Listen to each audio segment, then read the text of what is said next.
Épisode 6. Tout comprendre sur le reclassement.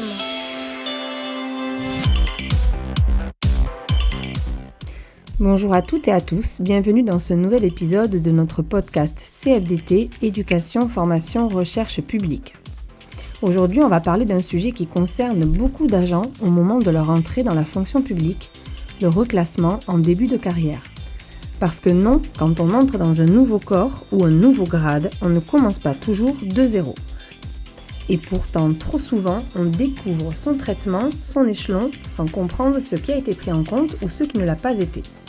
Alors aujourd'hui, on vous explique comment ça marche, ce à quoi vous avez droit et pourquoi le rôle du syndicat est essentiel pour faire valoir vos acquis. C'est parti! Alors le reclassement, c'est quoi ? Quand un agent accède à un nouveau corps de la fonction publique, que ce soit après réussite à un concours, titularisation ou changement de cadre d'emploi, l'administration doit prendre en compte ses services antérieurs pour fixer son échelon. C'est ce qu'on appelle le reclassement. Ce reclassement peut concerner des services dans le privé sous certaines conditions, des années d'enseignants contractuels ou suppléants, des services civiques ou périodes de service militaire, ou encore des services dans une autre fonction publique. Mais attention, ce reclassement n'est pas automatique et les règles peuvent varier. Il faut souvent en faire la demande dans un délai parfois très court en début d'année et tous les services ne sont pas valorisés de la même manière. Vous avez un temps imparti pour faire valoir vos droits, donc en début de carrière, ne tardez pas à compléter le dossier très rapidement.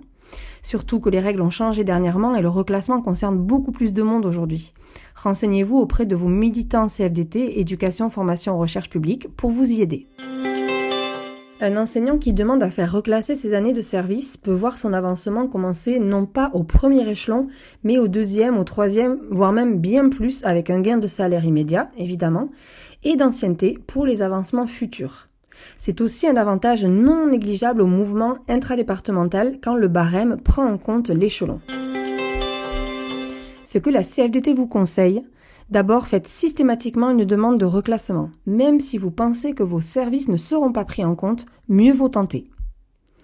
Conservez bien vos contrats, bulletins de paie ou attestations. Ils seront nécessaires pour justifier vos périodes de service. Et enfin, contactez votre section syndicale CFDT locale.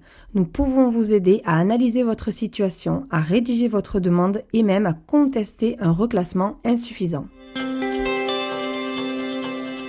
Alors pourquoi c'est un enjeu syndical ? Le reclassement, c'est un levier d'égalité. Il permet de valoriser les parcours professionnels, souvent précaires ou discontinus, en particulier ceux des femmes, des personnes issues de reconversion ou ayant exercé dans des conditions difficiles.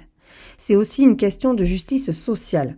Il est inacceptable que des agents soient lésés simplement parce qu'ils ne connaissent pas leurs droits ou parce que l'administration ne les informe pas correctement. En résumé, le reclassement, c'est une étape cruciale en début de carrière, ne la négligez pas. Et surtout, ne restez pas seul. La CFDT est là pour vous accompagner, vous conseiller et si besoin, vous défendre. Merci beaucoup de votre écoute. N'hésitez pas à partager cet épisode autour de vous, à vos collègues nouvellement titulaires ou contractuels. Et comme toujours, pour faire valoir vos droits, pour les connaître, pour ne pas les perdre, pensez syndicat, pensez CFDT. À très bientôt dans un prochain épisode.